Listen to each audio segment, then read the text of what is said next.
Lanjut kembali.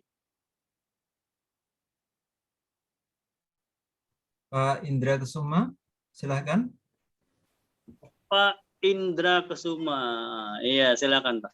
Nah, baru keluar ini ya videonya. Tadi pakai foto Pak ya. Waalaikumsalam warahmatullahi wabarakatuh. Bismillahirrahmanirrahim. Saya mau bertanya berkaitan dengan journey. Dengan apa? Journey, Rasulullah journey. Oh, baik. Ya, yang pertama pada awal-awal diangkat Nabi itu bagaimana cara Nabi untuk mengislamkan Khadijah, kemudian Said bin Hafisah dan yang lainnya. Itu yang pertama. Apakah sudah diajarkan untuk membaca syahadat oleh Jibril atau bagaimana? Itu yang pertama. Kemudian yang kedua berkaitan dengan status Zaid bin Hafizah pada saat diangkat anak oleh Nabi, kemudian berubah menjadi Zaid bin Muhammad. Apakah dalam Islam diperbolehkan? Terima kasih. Assalamualaikum warahmatullahi wabarakatuh. Waalaikumsalam warahmatullahi wabarakatuh. Baik. Ini bagus sekali nih pertanyaan ini ya, mengingatkan saya ya. Mungkin kalau nggak salah dibahas di dalam journey ya, tapi kalau enggak berarti ada yang terlupa bahwa kalimat syahadat itu memang diajarkan oleh malaikat Jibril sejak awal beliau memperoleh wahyu ya, asyhadu alla ilaha illallah wa asyhadu anna muhammadar rasulullah ya.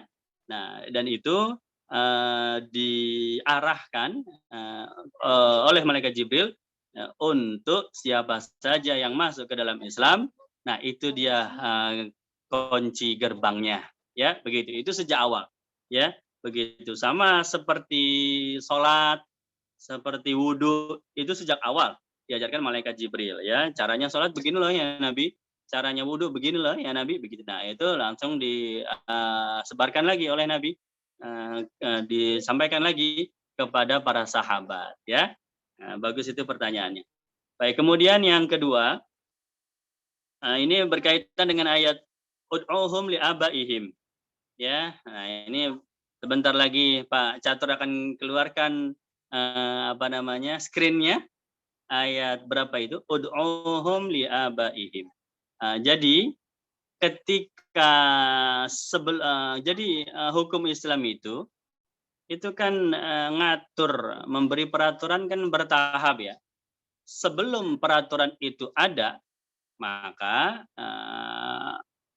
tidak ada larangan untuk hal-hal yang belum dilarang oleh Allah. Jadi memang Zaid bin Muhammad itu sebelum aturan itu ada, dan memang itu hukumnya halal ya, boleh begitu ya. Sebelum adanya kewajiban turun ayat ya, kutiba alaikumusiyam, orang-orang muslim nggak ada yang puasa bulan Ramadan, dan itu memang boleh ya, karena memang belum diatur. Itu juga sama. Jadi anak angkat dipanggil, dijadikan seolah-olah seperti anak kandung. Pada tradisi orang Arab zaman dulu itu boleh sampai binnya aja jadi ganti kan. Ya sebetulnya kan bapaknya Sayyidina Zaid itu kan Harisah. Tapi diganti jadi Muhammad ya. Karena memang orang Arab ya begitu semua. Kalau anak angkat, dia angkat anak ya sudah jadi anak kandung. Ya, jadi Zaid bin Muhammad. Nah, baru Allah turunkan ayat pada peristiwa pernikahan dengan Sayyidatuna Zainab binti Jahsy. Nah, itu di situ barulah diganti menjadi Zaid bin Harisah, karena hukumnya haram seseorang dipanggil, maksudnya dijadikan seolah-olah anak kandung. Ya, itu sampai sekarang berlaku bahwa anak angkat ya, ini kepada kita semua yang memiliki anak angkat tetap tidak boleh dihapus nasabnya.